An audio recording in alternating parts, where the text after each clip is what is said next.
자, 오늘은 에스라 1장 1절부터 11절의 말씀을 가지고 하나님께 감동받은 사람, 하나님께 감동받은 사람이라는 제목으로 하나님 말씀 전하도록 하겠습니다. 참 시간이 빠릅니다. 그렇죠? 벌써 이제 트리를 설치하는 거 보니까 연말이 다가오는 것 같습니다. 연말이. 날씨도 추워지고 요즘 부쩍 그래요. 시간 조금 이렇게 하면 일주일 가 있어요. 또 이렇게 하면 한 달이 가 있어요.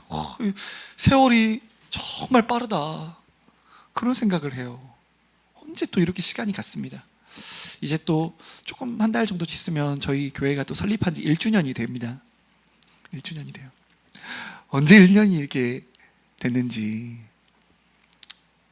하나님의 은혜인 것 같아요. 근데 이제 제 마음 가운데 소원이 있다면 어떻게 하나님 앞에서 정말 쓰임 받을까? 요즘 그런 것 같아요.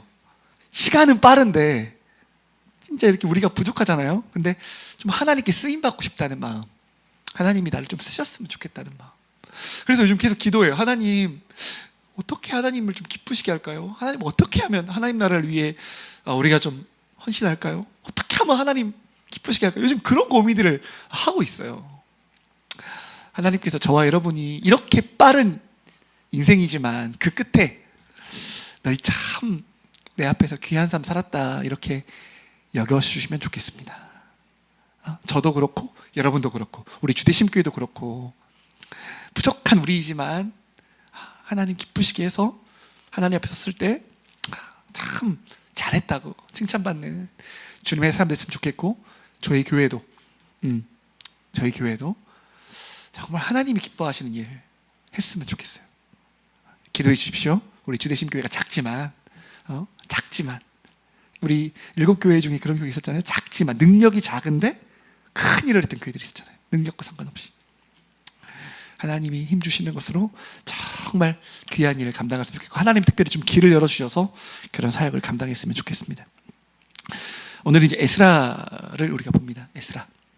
에스라는 포로 후기, 이스라엘 백성이 바벨론의 멸망을 당하죠. 586년에 멸망당하고 70년의 포로를 하고 나서 고레스 왕의 칙령에 의해서 이제 유다 백성들이 다시 예루살렘으로, 유다로 돌아오는 놀라운 기적의 이야기예요. 그래서 에스라서는 두 부분으로 되어 있습니다. 첫 번째는 1차 귀환. 1차 귀환은 누가 주도했냐? 스룹바벨이라는 사람이 주도했습니다. 그래서 뭘 했냐? 성전을 지었어요. 성전. 근데 우리가 이전에 스가랴를 읽으면서 그 성전 건축이 되다가 어떻게 됐어요? 막혔어요. 16년 동안. 그런 이야기들이 담겨있죠.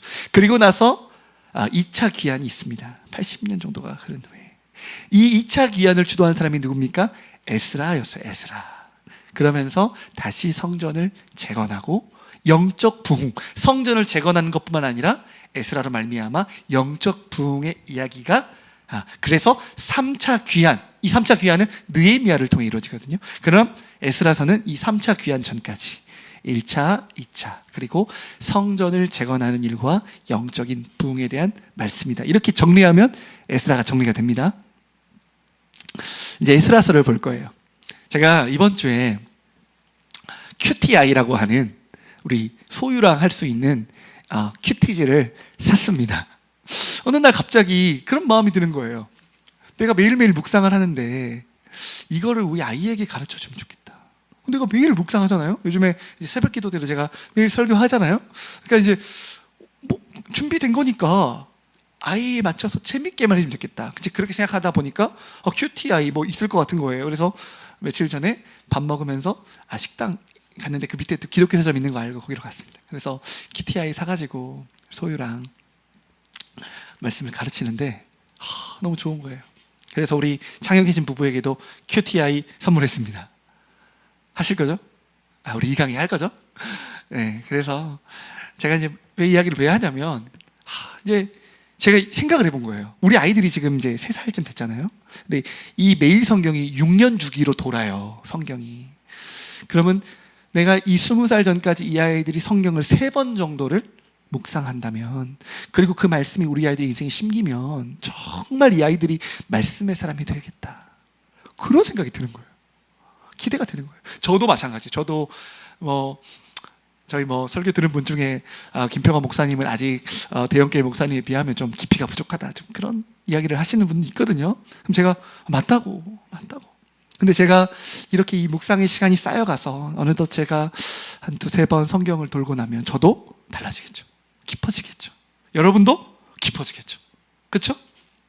지금은 우리가 말씀을 따라가다 보면 모르겠지만 점점 하나님이 말씀의 사람으로 우리의 여정을 바꿔 가실 거를 저는 믿는다는 거예요. 저 여러분 같이 힘내서, 힘들어요. 이 말씀을 따라 산다는 거 쉽지 않습니다. 그런데 우리가 이 삶을 살아가기로 뜻을 정하는 거예요, 하나님 앞에서. 제가 내년부터는 성경 통독도 같이 할 거예요. 우리 성도들과 성경 통독, 묵상, 기도, 이렇게 해서 신앙의 걸음들을 계속 걸어갈 거예요. 신앙은 단거리가 아니라 장거리예요. 장거리. 마라톤 같은 거예요. 그러니까 한번 계속 이 삶을 살면서 하나님의 사람의 여정을 저희 걷는 거죠. 기대가 되시죠? 마음이 약해지신 분이 있으면 마음을 다시 해서 우리 말씀의 여정으로 같이 걸어가면 좋겠습니다. 너무 기대가 돼요. 이제 에스라, 느헤미야, 학개, 올 한 해 또 이렇게 보는 것 같은데, 포로기에 대한 말씀을 완전히 저희가 또 받아서 한층 성장하면 좋겠습니다. 자, 에스라 1장이죠. 놀라운 기적이 일어납니다. 어떤 기적이 일어납니까? 고레스 왕, 이제 바벨론이 무너집니다. 바벨론이 무너지고 페르시아라고 하는 나라가 이제 세계의 패권을 잡아요. 그리고 그 왕인 고레스, 이 고레스가 왕이 되어서 놀라운 아무튼 기적을 일으키죠. 이 에스라 1장을 읽으면 전율이 일어나요.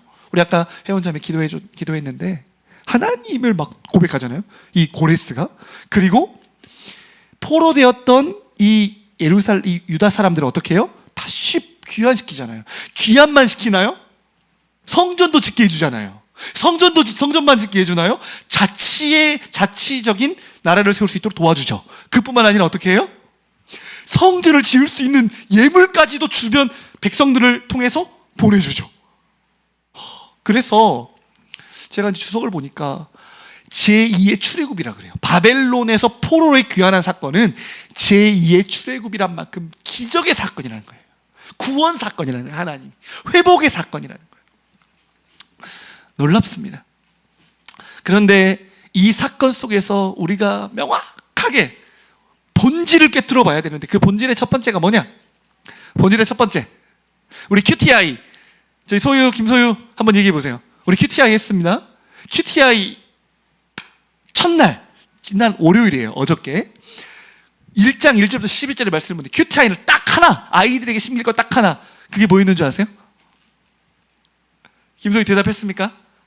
네, 대답했대요. 자, 고레스 왕이 진짜 왕입니까? 하나님이 진짜 왕입니까? 하나님이 왕이에요. 이거예요, 여러분. 에스라 1장 1절부터 11절에서 가장 중요한 게 뭐냐면 누가 왕이냐는 거예요. 누가 세상을 이끄냐는 거예요. 누가 세계를 주관하느냐는 거예요. 누가 이 세계의 역사의 흐름을 주도하느냐는 거예요. QTI를 딱 보니까 설명할 게 없어. 너무 쉬워요. 고레스가 왕인데 진짜 왕은 하나님이십니다. 이거를 그날 하루 종일 우리 소희한테 질문하는 거예요. 진짜 왕 누구니? 대답 못하다가 한 10번 하니까 하나님 하는 거예요. 하나님. 사랑하는 여러분, 진짜 왕 누구세요? 진짜 왕 누구십니까? 하나님이세요. 하나님이 왕이세요. 하나님이 왕이라는 말이 뭐예요? 창조주예요. 하나님은 이 세상의 시작, 이 세상에 있는 그 모든 것, 이 세상이 운영되고 이 세상이 흘러가는 모든 역사, 그리고 이 세상의 끝, 우리가 고백하는 게 뭡니까? 알파와 오메가, 시작과 끝. 창조주라는 말은 하나님이 이 세상을 창조했다로 끝나는 게 아니에요. 지금도 보존하시고, 지금도 이 세상을 경영하시고, 지금도 당신의 구속사의 역사를 이루어 가시는 분이 누구시다? 하나님이시다는 거예요. 아멘이시죠? 성도는 성경을 보잖아요? 찬송이 나오는 거예요. 세상을 바라보고 나를 바라보면 한숨이 푹 나와요. 나는 왜 이렇게 연약할까? 이 세상은 왜 이렇게 악할까? 이 세상 속에서 우리는 왜 이렇게 작을까? 그렇죠? 우리가 그런 생각들을 합니다. 그런데 성경을 보잖아요? 세상이 안 커 보여요. 왕을 세우시는 분이 하나님이에요, 여러분. 페르시아 왕을 세우신 분이 누구예요? 하나님. 그럼 페르시아 왕을 무너뜨릴 분이 누구예요? 하나님. 다니엘서에 제가 이제 지난 교회에서 사역을 하면서 청소년부 마지막 수련회를 했습니다. 그때 제가 다니엘서 봤어요. 다니엘서에 보면 앗, 바바, 헬로, 악 글자 따서 앗, 아수르, 바, 바벨론, 바, 바다메세, 연합군, 이게 페르시아예요. 그리고 헬라, 헬로, 앗, 바바, 헬, 로마. 다니엘서에는 이미 하나님께서 무엇을 예견하고 있어요? 어떤 강대국이 장차 들어설 것인지를 하나님이 꿰뚫으시고 계신다는 거예요. 창세부터 영원까지 하나님은 세계의 역사를 꿰뚫으신다는 거예요. 세울 자를 세우시고 패할 자를 패하시고 일으킬 자를 일으키시고. 사랑하는 여러분, 이 진리를 믿으십니까? 그리스도인은 뭘 믿는 사람들이냐? 사도신경의 첫 번째 절이에요. 뭡니까? 우리의 믿는 신앙 고백 뭐예요? 전능하사 천지를 만드신 하나님 아버지를 내가 믿습니다. 전능하사 뭉치 못하심이 없으시는 그 사랑으로 전능하신 능력을 가지시는 하나님, 창조주 하나님, 세상을 만드시고 세상을 경영하시는 하나님, 그분이 나의 아버지심을. 그러니까 우리는 우리의 신앙 고백의 가장 첫 번째가 뭐예요? 하나님이 내 아버지라는 거예요. 하나님이 왕이시라는 거예요. 하나님이 창조주예요. 하나님이 우리 인생을 경영하세요. 하나님이 세상 역사를 다스리세요. 지금도 이 세상 봐보세요. 얼마나 혼란스러워요. 한치 앞을 모르는, 언제 3차 대전이 일어나도 이상한 게 아닌 미국과 중국의 이 패권 싸움 속에서 우리 고래 싸움에 새우등 터진다 그러죠. 불안한 현실을 살죠. 우리나라도 막 너무너무 불안해요. 정치도, 경제도, 법도, 체제도 너무너무 불안해요. 그런데 우리는 그 불안한 현실 속에서도 무엇을 바라보는 사람들이에요? 하나님을 바라보는 사람들이에요. 내 인생이 절망 속에 있다 해도 우리는 뭘 믿어요? 전능하신 창조주 하나님이 내 아버지가 되셨다는 걸 믿는 사람들. 그래서 절망이 아니라 우리는 소망을 갖는 사람들. 그 속에서도 하나님 붙잡는 사람들. 그 속에서도 하나님 붙잡으면서 다시 힘을 얻는 사람들. 그게 그리스도인이에요. 아니에요, 여러분? 우리가 예배를 드리고 성경을 매일매일 바라보는 이유가 뭡니까? 이 믿음이 굳건해지도록 하는 거예요. 세상 속에서 얼마나 우리가 작고 초라한지 우리를 바라보면 힘이 점점 빠지죠. 그런데 말씀을 보면 볼수록 어때요? 소망이 일어나잖아요. 말씀을 보면, 하나님을 알게 되면 우리가 어떻게 되죠? 담대해져요. 담대해져요. 제가 예레미야서 묵상할 때 예레미야가 수차례 죽을 위기에 들어가요. 수차례 죽음 가운데 던져져요. 근데 예레미야의 인생을, 목숨을 붙잡고 계신 분이 누구예요? 하나님이다. 사방에 우겨싸움을 당해도 하나님의 손 아래 있는 사람들은 두려울 게 없는 거예요. 역대기 보세요. 제가 여호사밧 이야기했잖아요. 전쟁을 하는데 아합은 자기가 죽을 이미 말씀을 들었어요. 그래서 두려워가지고 왕이 아닌 일반 백성으로 변장을 하고 왔단 말이에요. 그런데 이 아합은 어떻게 돼요? 우연히 쏜 화살에 솔기가 맞았다 그랬죠, 제가. 성경에 나와 있죠? 근데 여호사밧은 어때요? 왕복 입고 갔어요. 그래서 이 전쟁은 왕만 죽이면 되는 거예요. 왕만. 그런데 하나님께서 어떻게 해요? 여호사밧을 지켜. 그 죽음의 위기 속에서 하나님이 여호사밧을 지키신단 말이에요. 그런 말씀들 우리가 읽으면 어떤 힘이 생긴단 말이에요. 아, 하나님이 지키시면 누구도 해할 수가 없구나. 아닙니까 여러분? 요한계시록 우리가 봤잖아요. 저는 아직도 기억나, 이 말씀이. 하나님이 두 증인을 세우십니다. 그리고 권능을 주세요. 그러니까 어때요? 그 두 증인을 통해서 복음이 전파돼요. 그리고 이 두 증인이 복음을 전파하도록 누가 지키세요? 하나님이 광야에서, 사막에서 그들을 지켜 보호하십니다. 마귀가 아무리 강력하고 마귀가 아무리 큰 능력을 가졌다 해도 우리가 두려워하지 않을 게 뭐예요? 하나님이 마귀를 통치하시고 다스리신다는 거예요. 아멘? 우리가 또 역대기에서 뭘 봤습니까? 요아스 왕. 요아스 왕이 1세. 이름이 뭐더라? 이름이 뭐였죠? 그 여호야다 제사장의 아내 사부나 맞나요? 맞대요. 요 사람이 한 살에 있었던 요시야를 어디로 데려가요? 성전에 무려 몇 년 동안 6년을 숨어 지내요.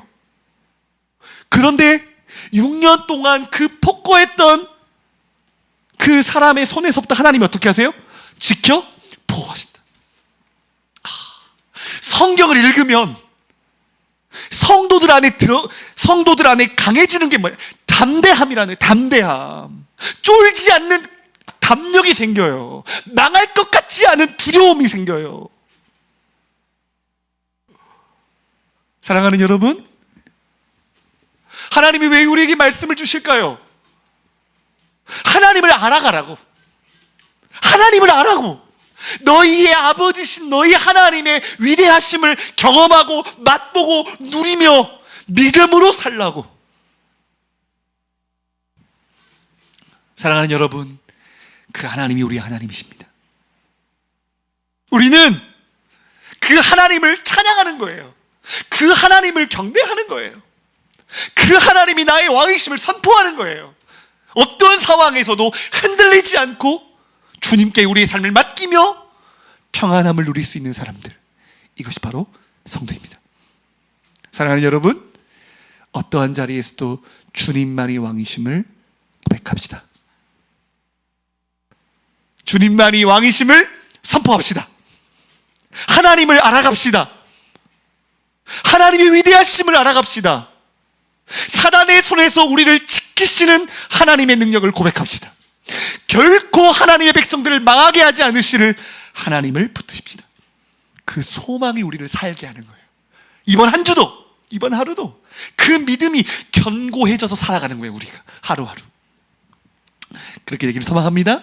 오늘 이 에스라서도 똑같아요. 이 에스라서가 기록된 배경이 언제겠어요? 포로 후기. 포로에 돌아와서 믿음으로 돌아왔지만 여러 가지 어려움들을 맞고 여러 가지 환난 가운데 그 믿음이 흔들리는 사람들에게 에스라의 말씀을 통해 뭘 가르쳐 주시겠어요? 염려하지 말고 낭망하지 마라. 하나님이 온 땅의 주인이시다. 하나님이 너희의 하나님이시다. 하나님이 붙드시다. 이것이 힘이 된다는 거예요. 그래서 느헤미야가 뭐라 그랬습니까? 여호와를 아는 것이 우리의 힘입니다 그랬어요. 할렐루야.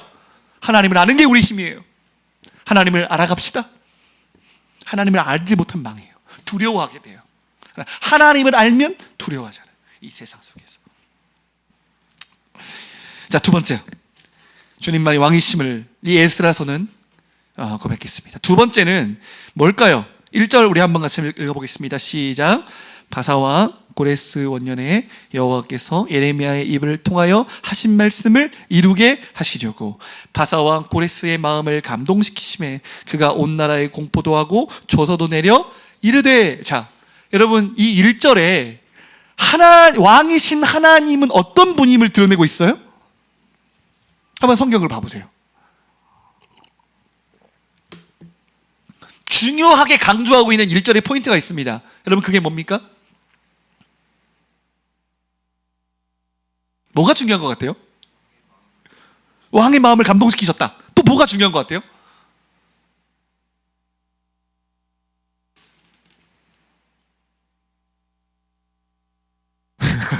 뭐라고 하는데 입이 안 보여.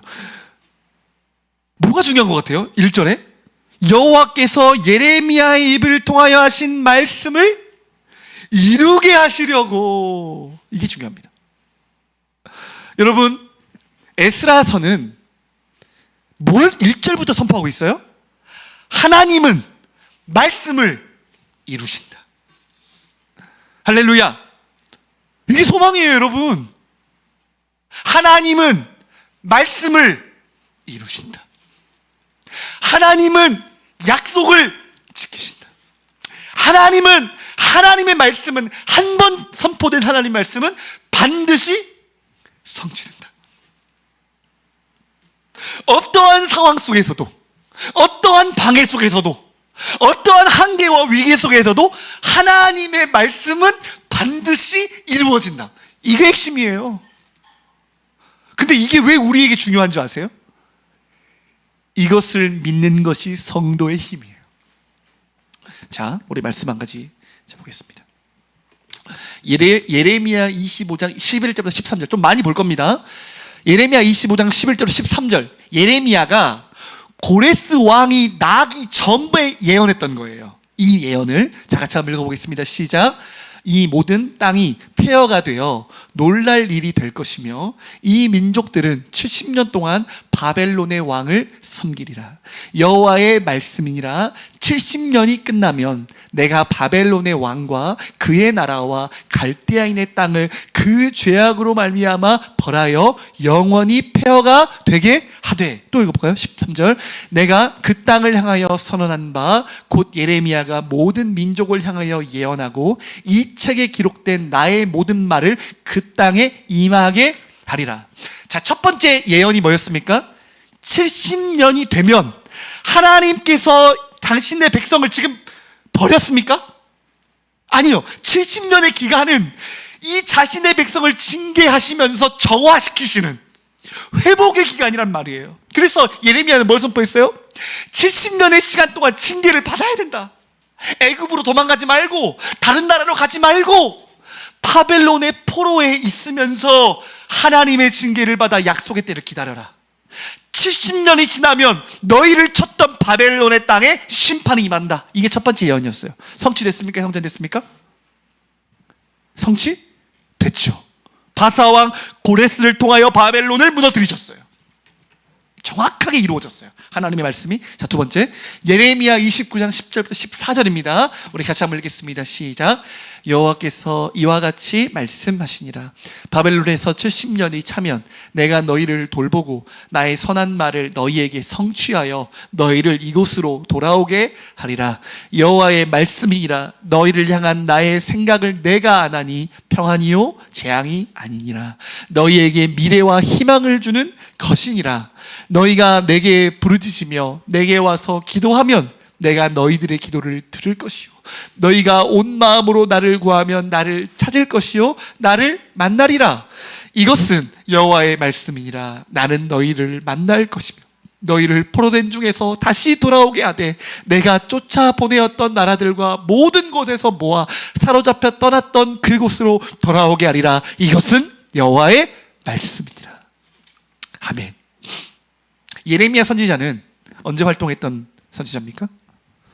바벨론 포로기 때 활동했었어요. 포로 이전에 활동했던, 그리고 바벨론 포로 때, 바벨론에 멸망당했을 때 활동했던 선지자예요. 이미 예레미야를 통해 하나님은 뭘 보게 하셨어요? 70년 뒤에 일어날 일을 보게 하신 거예요. 하나님의 말씀을 예레미야를 통해 선포하신 거예요. 두 가지. 무엇을? 바벨론의 심판, 그렇죠? 그리고 또 뭘 선포하셨어요? 뭘 선포하셨어요? 70년이 차면 너희가 돌아와서 성전이 회복된다. 너희가 와서 나를 찾고 기도하면 들으신다는 말은 뭐예요? 성전의 회복이란 말이에요.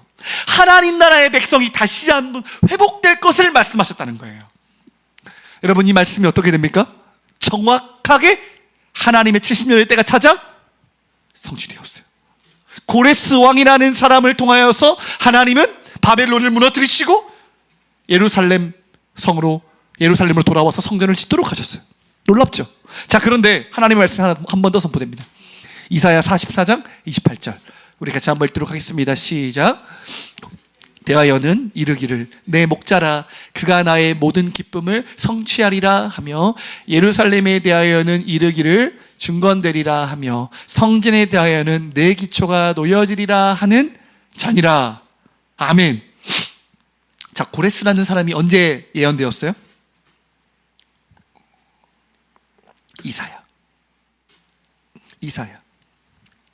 이사야는 누구랑 같이 활동했습니까? 히스기야 때. 그쵸? 그러면 몇 년 전이에요? 160년 전에. 고레스란 사람이 태어나기 160년 전에 이미 주님은 고레스에 대한 예언을 하시고 있다는 거예요. 이름을 아신다는 거예요. 그가 무엇을 할지 아신다는 거예요. 기가 막히죠. 고레스에 대하여 이르기를. 이 44장 다음에 45장도 고레스에 대한 이야기예요. 오늘 고레스가 그가 뭘 하나님의 감동을 받아 깨달았던 여호와만이 참 하나님이심을 깨닫게 하리라는 것이 45장에 기록되어 있어요.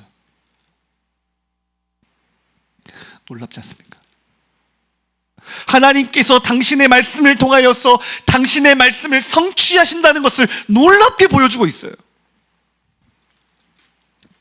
그래서 하나님의 말씀대로 이스라엘 백성들은 70년 징계 후에 돌아옵니다. 완전한 회복이 이루어져요. 예물을 주고 돌아와서 성전을 짓습니다. 2장 후반부에 보십시오. 2장 68절과 69절을 보세요. 같이 한번 볼까요? 2장 68절 69절 같이 한번 읽겠습니다. 시작. 어떤 족장들이 예루살렘에 있는 여호와의 성전터에 이르러 하나님의 전을 그곳에 다시 건축하려고 예물을 기쁘게 드리되 힘 잘하는 대로 공사하는 금고에 드리니 금이 6만 1,000 다리기요 은이 5,000만에요 제사장의 옷이 100벌이었더라. 기가 막히죠. 하나님께서 놀랍게 사람들의 마음을 감동하셔서 어떤 사람이 예물을 드렸는데 엄청나게 많은 예물을 드려요. 기가 막혀요. 사랑하는 여러분, 하나님의 말씀이 성취됩니까? 안 됩니까? 반드시 성취돼요. 하나님은 신실하세요. 하나님의 말씀은 식어나요 돌아오는 법이 없어요. 야고보서에 있는 것처럼 하나님은 회전하는 그림자조차 없어요. 신실하셔서 변개함이 없어요. 사람은 어떻습니까? 사람은 하나님과의 언약을 해도 사람들은 어때요? 그 약속을 지킵니까? 아니요. 사람들은 얼마나 약속을 쉽게 깨트리는지 몰라요. 저는 성경을 읽으면서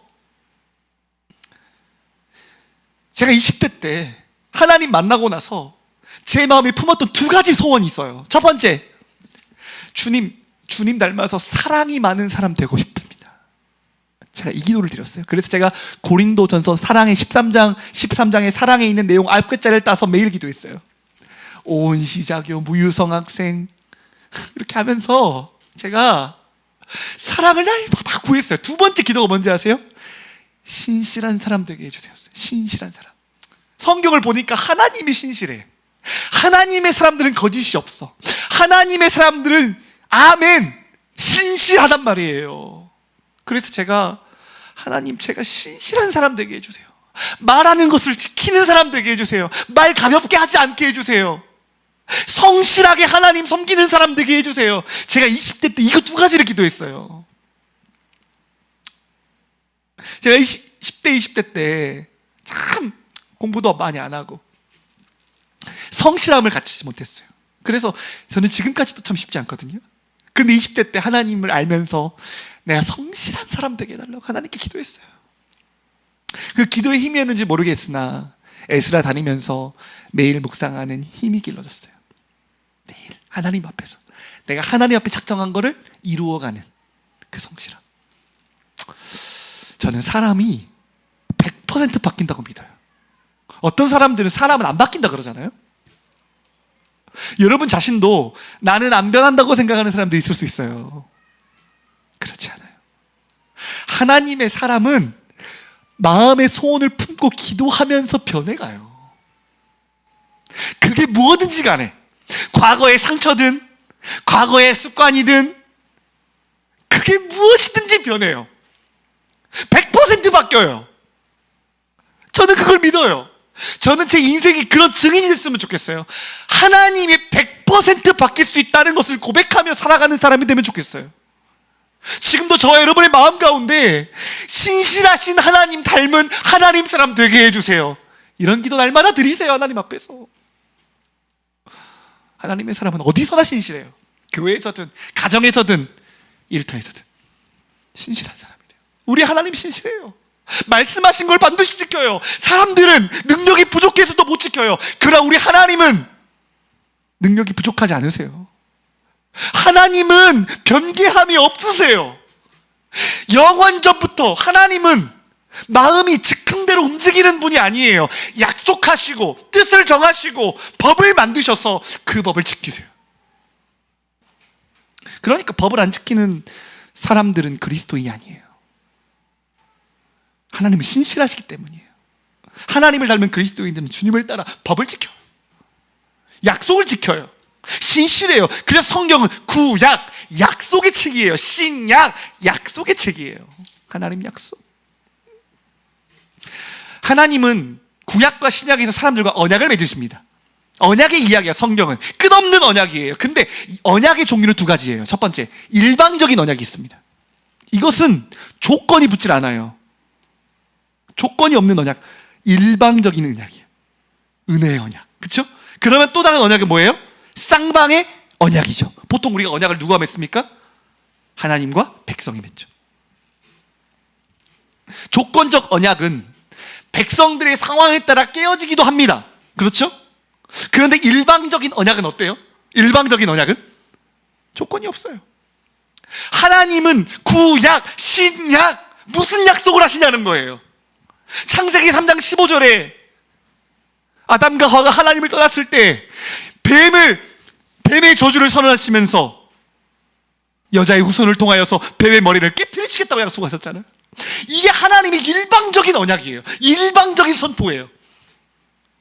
창세기 15장에 아브라함과 언약을 맺으시고 쪼갠 짐승 사이로 하나님이 직접 지나가시면서 내가 내게 복이 될지라, 복의 근원이 될지라, 저 하늘에 있는 별과 사람들처럼 많은 민족을 이루리라. 결국 그 언약이 예수 그리스도를 통하여서 아브라함의 후손들을 통하여 성취되잖아요.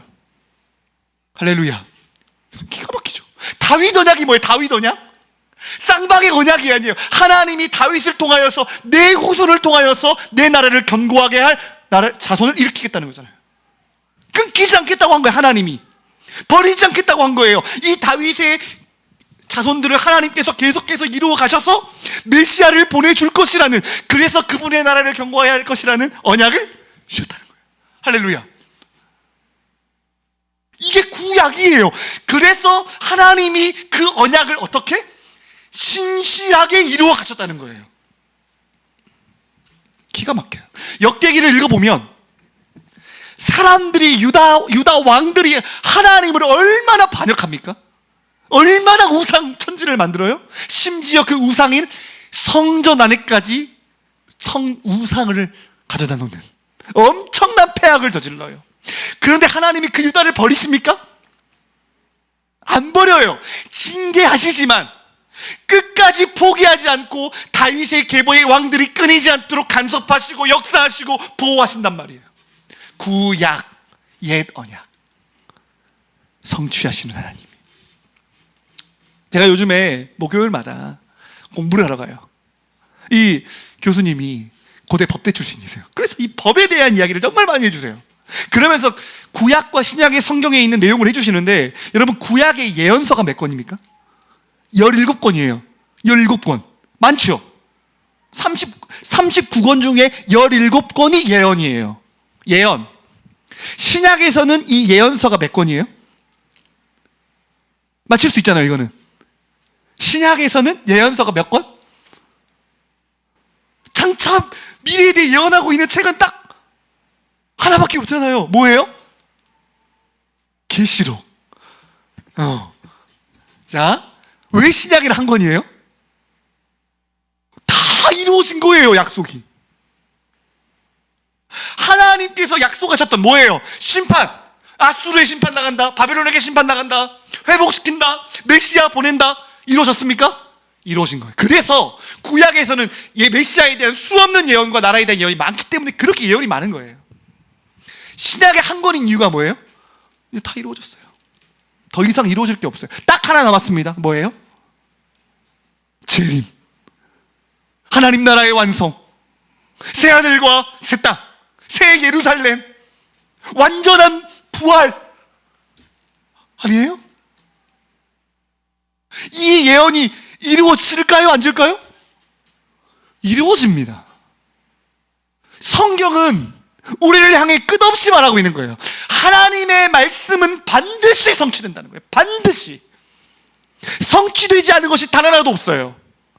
아합 가문의 몰락의 말씀은 그대로 성취돼요. 이세벨이 어떻게 죽을지까지 성취돼요. 하나님의 말씀.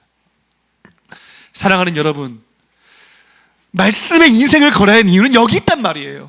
복과 저주는 말씀에 나와 있어요. 말씀대로 살면 망할 수가 없어요. 말씀을 따라가면 절대 우리 인생이 저주 아래 갈 수가 없어요. 저주 가는 이유는 딱 하나, 말씀대로 안 살거나 무지하거나. 그래서 호세아서에 이 백성이 하나님을 몰랐기 때문에 망했다 그랬잖아요. 무지하면 멸망에 들어가는 거예요.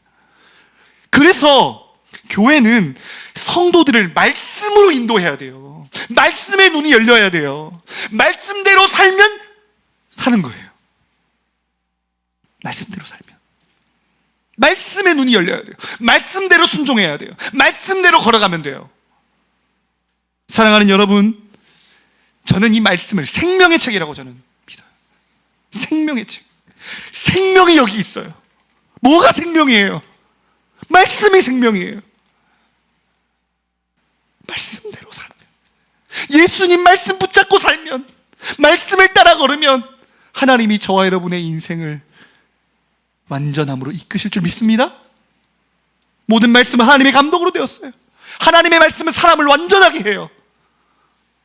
여러분, 그 믿음을, 말씀의 능력을 믿으십니까? 그래서 우리가 결단하는 거예요. 하나님, 말씀을 사랑하겠습니다. 말씀의 인생 드리겠습니다. 말씀의 사람이 되겠습니다. 말씀에 굳게 선 사람이 되겠습니다. 이 말이 뭐예요? 하나님 믿는 믿음 위에 산다. 약속을 믿으며 산다. 하나님의 말씀의 내용을 믿으며 산다. 저 여러분 안에 말씀의 붕이 일어나기를 축복합니다. 제가 이번 주에 원래는 요시야의 말씀의 붕에 대한 설교를 하고 싶었어요. 요시야가 성전을 수리하다가 뭘 발견합니까? 율법책을 발견해요. hilki야가. 그래가지고 사반에게 줘서 사반에게 율법책을 율법을 읽어줍니다. 그 율법이 뭐예요? 신명기에 있는 복과 저주, 하나님의 율법의 내용을 요시야가 들어요. 요시야가 말씀을 듣고 어떻게 돼요? 마음을 찢고 옷을 찢고 회개의 역사가 요시야 안에 시작돼요. 그래서 그 한 사람으로 시작된 말씀의 부흥이 유다 전체로 흘러가요. 말씀의 부흥이 일어나야 돼요, 여러분. 교회는 돈의 부흥으로 되지 않아요. 프로그램으로 부흥되지 않아요. 사람은 올 수 있어요. 사람은. 제가 개척을 준비하면서 언제나 품었던 마음이 뭐냐면, 프로그램과 사람 모으는 거 그런 교회 안 한다. 진짜 부흥은 말씀으로 되는 거예요. 말씀으로. 말씀에 사람들이 일어날 때 부흥이, 진짜 부흥이 임하게 돼요. 지금도 사람들이 개척교회에 와서 목사님 힘드시죠? 다 그래요. 저한테 힘드시죠? 사람들이 많아지면 좋겠어요. 진짜로 저만 보면 그래요. 사람들이 오면 좋겠어요. 진짜 그런다니까요. 저만 보면은. 개척교회 목사 다 힘드시죠? 여러분, 제가 사람 모으려고 하면 이렇게 목회 안 해요. 사람을 모으고 프로그램 하려고 하면 이렇게 안 해요. 무리해서라도 어디 좋은 데 얻어야 될 거 아니에요. 사람 많은 유동이. 어저께도 제가 풍동을 돌아다니는데 이 동네에 사람이 안 다녀. 기가 막, 사람이 없어. 사람이 너무 동네가 조용해. 사람이 없어요. 얼마 전에 교회 이제 임대 게시판에 고향 여기 일산에 좀 괜찮은 교회가 하나 나온 거예요. 거기는 유동인구가 좀 많을 것 같은 거예요. 그래서 제가 거기로 가봐야 되나? 그런데 여러분, 진짜 부흥은 사람들의 어떤 프로그램이나 돈이나 사람들의 생각으로 일어나는 것이 아니다. 하나님의 말씀으로만 사람은 부흥되고 변화되고 깨어진다는 거예요. 수십 명이 깨어지는 게 중요한 게 아니라 여기 있는 한 사람이 말씀으로 깨지는 것, 제가 하나님의 말씀으로 깨지는 것, 하나님의 말씀 앞에 엎어져서 회개하는 것, 이게 부흥의 시작이에요. 하나님은 지금도 참된 부흥을 원하십니다. 사람들 모으려고 하면은 온라인 유튜브 하면서 뭐 그런데 목숨 걸어야죠. 어디 전도 전략, 어디 부흥쌤이라고 하면 다 그런 전략을 알려줘요. 사람 모으려고 목회를 왜 해요? 저는 그래요. 말씀으로만 부흥할 수 있어요, 교회는. 진짜 부흥은, 진짜 깨어짐은, 그 부흥은 말씀의 부흥으로 시작된다. 사랑하는 여러분, 하나님의 말씀의 부흥이 저와 여러분에게 임하기를 간절히 소원합시다. 부흥의 불길 타오르게 해달라고, 진리의 말씀이 내 안에 완전하게 임하게 해달라고, 말씀의 회개와 자복이 일어나서 진짜 부흥이 일어날 수 있도록 우리가 기도합시다. 수혜 여러분 보지 마세요. 사람들이 말하는 부흥 쫓아가지 마세요. 성경이 말하는 부흥을 쫓아가세요. 그래서 요시야가 부흥되니까, 요시야가 말씀으로 깨지니까 그 나라 사람들이 다 하나님을 바라보게 돼요. 여러분의 가정에서 마찬가지예요. 한 사람이 말씀으로 깨지면 그 가정이 변해요. 그게 부흥이에요. 제가 깨져야 돼요. 여러분 한 사람 한 사람이 하나님의 말씀에 부흥의 주역이 되기를 소망합니다. 하나님의 약속은 반드시 성취된다. 마태복음 보세요. 예수님이 이야기를 하면서 마태는 계속해서 뭘 이야기하냐? 성취됐다, 성취됐다. 구약의 말씀이 성취됐다. 이 말씀이 성취됐다. 이 말씀이 성취됐다. 이 말씀이 성취됐다. 예수님은 구약에서 약속한 그분이라는 거예요.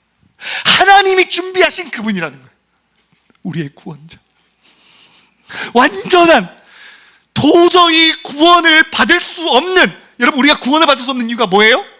전적 부패.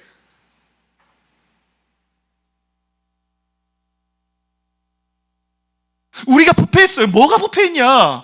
하나님을 아는 영적인 것이 부패됐단 말이에요. 삼위 하나님을 알 수가 없어요. 로마서에 의하면 마음이 어두워졌단 말이에요. 마음이 어두워져서 하나님을 인식할 수가 없어.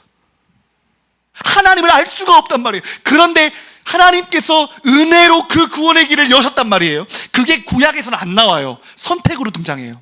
구약의 핵심은. 그런데 신약에서는 그 은혜로 받은 선택이 어떤 조건으로 이루어지냐는 거예요. 예수 그리스도의 완전한 은혜, 십자가의 은혜. 우리는 우리 힘으로 죄의 값을 치를 수 없으니까, 우리는 우리의 힘으로 완전한 은혜를 얻을 수 없으니까 그리스도께서 이 땅에 오셔서 구원의 조건을 우리가 할 수 없기 때문에, 우리가 무능력하기 때문에 우리의 모든 죄값을 치르시고, 우리가 할 수 없는 순종을 하셔서 하나님의 의를 획득하시고, 우리의 마음을 살려줄 성령을 우리 안에 보내셔서 구원이 완전한 은혜로 얻게 하신단 말이에요. 은혜죠, 은혜. 그 예수 그리스도가 약속된 메시아다는 거예요. 다시요. 2번, 하나님의 말씀은 반드시 성취된다. 할렐루야. 여러분 믿으시기 바랍니다. 이 믿음 위에 서십시오. 지금도 우리가 하나님의 약속을 믿으며 사는 거예요. 하나님의 약속 위에 서는 거예요. 걸어가세 믿음 위에 서서 의심 버리고 나가세 눈과 귀에 아무 증거 없어도 하나님의 약속 믿으며 사는 것, 이것이 그리스도인이에요. 여러분 안에 이 확신이 날마다 일어나기를 소원합니다. 세 번째예요. 하나님의 약속을 이루세요. 하나님은 왕이세요. 그리고 하나님은 당신의 역사를 이루시면서 하나님의 사람들을 감동시키십니다. 여러분 오늘 1절에 누가 감동됐어요? 고레스. 하나님은 있잖아요, 여러분. 누구의 마음도 감동할 수 있어요.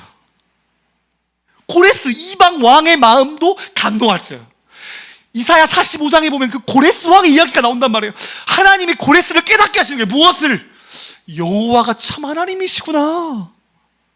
내가 이렇게 나라의 왕이 되고 이렇게 많은 나라를 정복하고 힘을 가질 수 있는 게 하나님이 주신 거구나. 여러분, 이게 말이 돼요? 그러나 하나님께서 그를 깨닫게 하시면, 감동하시면, 감동하다는 게 깨닫게 하신다는 거거든요. 그러니까 이런 고백을 하는 거예요. 조서만 내리고 어떤 정책을 하는 게 아니라 하나님을 깨닫는 자의 고백을 하게 하는 거예요. 그 다음에 하나님은 고레스의 마음을 감동하세요. 백성들의 마음, 그 페르시아 백성들의 마음도 감동하세요. 자, 여러분, 이방민들이 이제 떠나가요. 포로들이 떠나가요. 그러면 그 사람은 오히려 돈을 받고 싶겠어요? 여러분, 보내주고 싶겠어요? 오히려 받고 싶죠. 돈을 주고 싶겠어요? 누가 그래요? 안 주고 싶죠. 내 종인데, 포로인데, 노예인데. 그런데 그 사람들이, 왕이 예물 주라고 하니까 어떻게 해요? 예물을 줍니다. 하나님이 준비시키시는 거예요. 하나님이 출애굽 때 이스라엘 백성들을 출애굽하시면서 예물을 주게 하잖아요. 애굽 사람들을 통해서. 하나님이, 놀라운 하나님의 역사예요. 하나님의 마음을 주시는 거예요. 이방인들에게도 하나님은 마음을 주기도 하시고 완악하게도 하시면서 하나님의 구원의 역사를 이루어 가신다는 거예요. 자, 고레스도 그랬고 고레스의 백성도 그랬어요. 그러면 하나님의 백성은 어때요? 5절 말씀 보죠. 에스라 1장 5절. 1장 5절 같이 한번 읽겠습니다. 시작. 이에 유다와 베냐민 족장들과 제사장들과 레위 사람들과 그 마음이 하나님께 감동을 받고 올라가서 예루살렘의 여호와의 성전을 건축하고자 하는 자가 다 일어나니. 여러분, 이건 있잖아요, 제일 말이 안 되는 것 중에 하나예요. 제일 말이 안 돼요. 70년이면 그 당시 사람들의 수명이 50, 60 뭐 이랬을까 학자들은 추측합니다. 그러면 70년이면 포로로 잡혀갔던 1차 포로민들은 다 어떻게 됐을까요? 이제 죽었죠. 그러면 이제 2세대들이 이제 포로 2세대들인 거죠. 그리고 2세대들이 누가 있겠어요? 자녀들까지 있겠죠. 자, 부모님들 한번 이야기해 볼까요? 망한 나라로 돌아가고 싶으실까요? 지금 언어도 문화도 집도 자리 잡은 게 다 바벨론이에요. 페르시아 그 바벨론 나라예요. 그런데 다 망한, 유다가 망했을 때가 얼마나 비참하게 망하냐면, 이 바벨론의 정책은 똑똑한 사람들, 지혜로운 사람들, 힘 있는 사람들 다 데리고 가는 거예요. 그래서 비천한 자만 남겨놨어. 나라를 다 불태우고 성벽을 다 허물고 소망이라고는 없어요, 이 나라에는. 자, 부모 되신 여러분, 제 질문합니다. 돌아가고 싶으세요? 애기 데리고 가고 싶으세요? 제가 미국에 친구들 중에 사역하는 친구들이 몇 명 있어요. 전화를 해봅니다. 우연치 이렇게 가끔 전화를 해요. 그러면은 자녀들 교육 때문에도 못 돌아가겠다 그래요, 미국에서. 영어를 막 애들이 하니까. 한국으로 돌아오면 이제 애들이 한국말도 어눌해져, 영어도 막 약해져, 이러니까 교육 때문이라도 한 번 정착하면 계속 산다는 경우가 많다는 거예요. 하물며 미국과 우리나라 훨씬 낫죠. 그래도 예루살렘은요, 폐허예요, 폐허. 여러분, 그 나라로 돌아간다는 게 말이 돼요? 이거는 상식으로는 불가능한 이야기예요. 그런데 49,897명이 돌아와요, 1차 때. 5만 명이 육박하는 사람들이. 그럼 왜 이렇게 돌아와요? 왜? 모든 터전, 소망, 기대, 가능성, 현실적인 모든 것들을 다 버리고 폐허로 갈 수 있는 곳, 여러분, 이건 사람이 할 수 있는 게 아니라는 거예요. 누가 가요? 여러분, 이걸 누가 하게 하세요? 하나님이. 5절 보세요. 족장들과 지도자들, 유다와 베냐민 족장들, 제사장들, 레위 사람들, 그죠? 그 마음이 하나님께 감동을 받고 올라가서, 족장들만 그래요? 지도자들만 그래요? 예루살렘의 여호와의 성전을 건축하고자 하는 자. 자, 뭘 건축하고 싶은 사람들? 성전을 건축하고 싶은 사람들. 이게 되게 독특한 표현이잖아요. 그럼 보세요. 성전을 짓는다는 말이 뭐예요? 약속을 믿는다는 말이에요. 회복을 믿는다는 말이에요. 하나님의 말씀을 믿는다는 말이에요. 무슨 말인지 아시겠어요? 바벨론 땅에 살지만 하나님의 백성들, 하나님께서 그 마음을 성령으로 주관하고 계시는 사람들은 바벨론의 아름다움과 영광과 이 땅의 소망을 보는 게 아니라 하나님의 약속의 소망을 붙들고 산다는 뜻이에요. 바벨론의 상황 속에서도, 비천한 상황 속에서도 하나님이 주실 나라, 하나님이 회복시키실 약속, 하나님께 소망을 두고 살았다. 그 사람들이 일어난 거예요. 그러면 그 사람들은 왜 일어날 수 있었어요? 성령이 그들의 마음을 감동하신 거예요. 아멘. 세상을 보지 않고 하나님 보도록 마음을 여시고, 하나님의 약속을 보도록 마음을 여시고. 우리 말씀 하나 볼까요? 히브리서 11장 모세. 제가 이 말씀 읽으면 모세가 딱 떠올랐어요. 우리 같이 한번 11장 24절과 26절 읽어보겠습니다. 시작.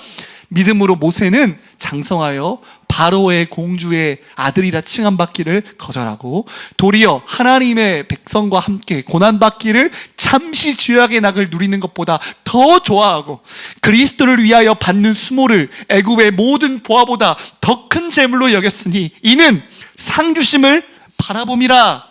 아멘. 바벨론에서 얻는 평강보다 고난, 수고, 헌신, 어쩌면 장래의 소망이 하나도 없어 보이지만 주를 위해, 주님의 약속을 위해 헌신하는 삶이 더 값져 보이는 거예요. 어떻게 가능해요? 주님이 그 마음의 눈을 열어주신 거예요. 사랑하는 여러분, 지금도 하나님은 당신의 백성들의 마음을 여셔서 하나님의 일을 하도록 하십니다. 지금도 하나님은 사람들의 마음을 감동하셔서 그들이 하나님의 나라를 위해 믿음으로 살도록 하세요. 세상을 떠나 하나님의 나라를 위해 자신의 인생을 드리도록 하는 결단을 하게 하세요. 사람이 하는 게 아니라 하나님이 하시는 거예요. 저는 중국에서 복음을 전하면서 제가 하나님을 만났을 때 주님, 제 인생을 주님께 드리겠습니다 그랬어요. 이제는 나를 위해 살지 않고 주님을 위해 말씀을 전하는 종이 되겠습니다 라고 서원했어요. 그런 고백이 어떻게 가능해요? 주님이 우리 마음의 눈을 열어주셨을 때. 구원은 하나님의 전적인 은혜예요. 렘넌트, 여기 2절에 남은 자가 나와요. 4절에 그 남아있는 백성, 세상에 흔들리지 않고 애굽으로 도망가지 않고 하나님의 약속 믿으며 끝까지 견딘 하나님의 남은 자들, 렘넌트, 그루터기들, 하나님의 선택받은 백성은 어떻게 해요? 하나님이 그 마음을 주시고 그 눈을 여셔서 잠깐인 세상의 낙을 두고 살지 않고 영원한 나라를 향해 고난받기를, 수고하기를 선택한다는 거예요. 그게 하나님이 우리 인생 가운데 하시는 역사입니다.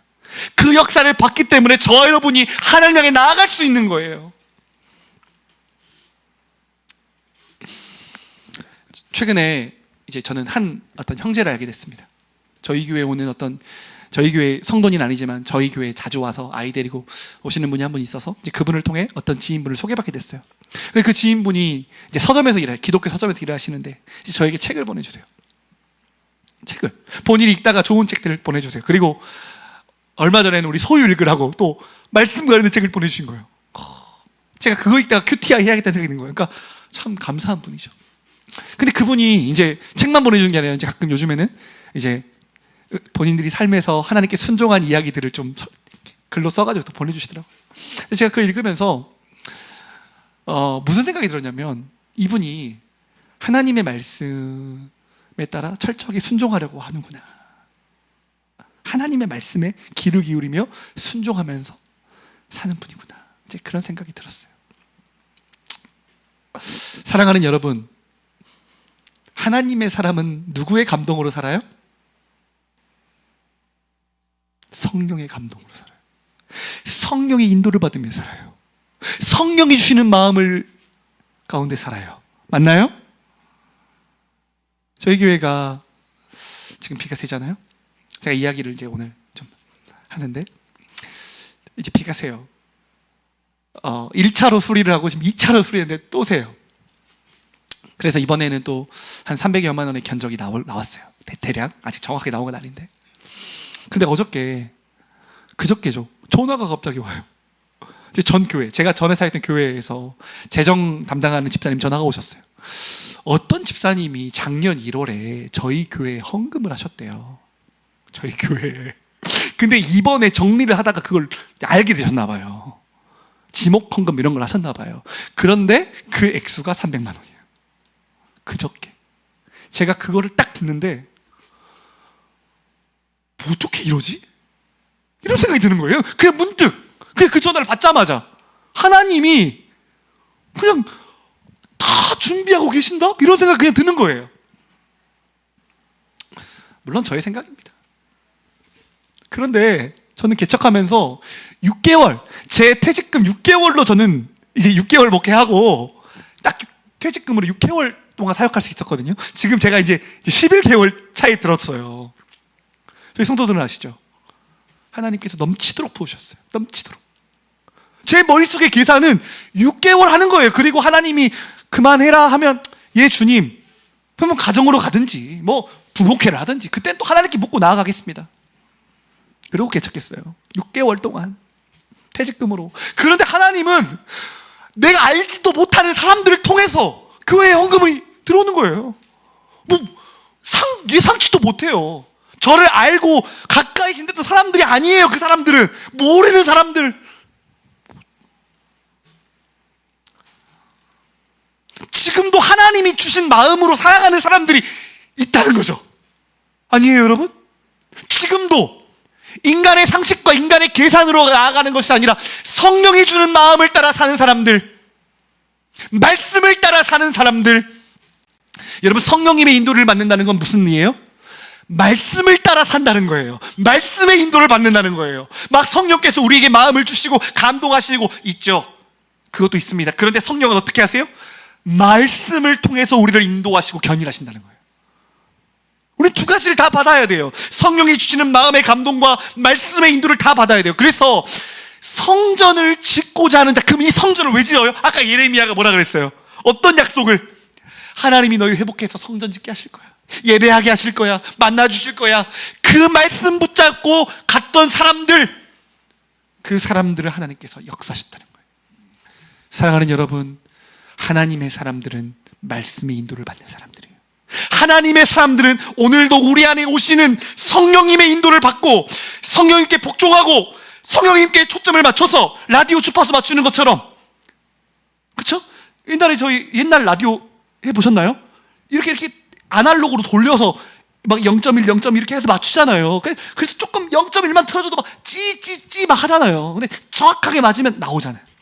우리 안에 오시는 성령님께 집중하고 말씀에 집중하고 성령님의 인도를 구하고 성령님 주시는 마음에 즉각 순종하는 훈련을 해가면서 하나님의 사람의 이런 역사들을 이루어가는 거예요. 저요, 여러분이. 사랑하는 여러분, 하나님의 역사는 하나님이 이루십니다. 성령을 통해 이루세요. 지금도 저 여러분 안에 성령을 보내주셨습니다. 믿으십니까?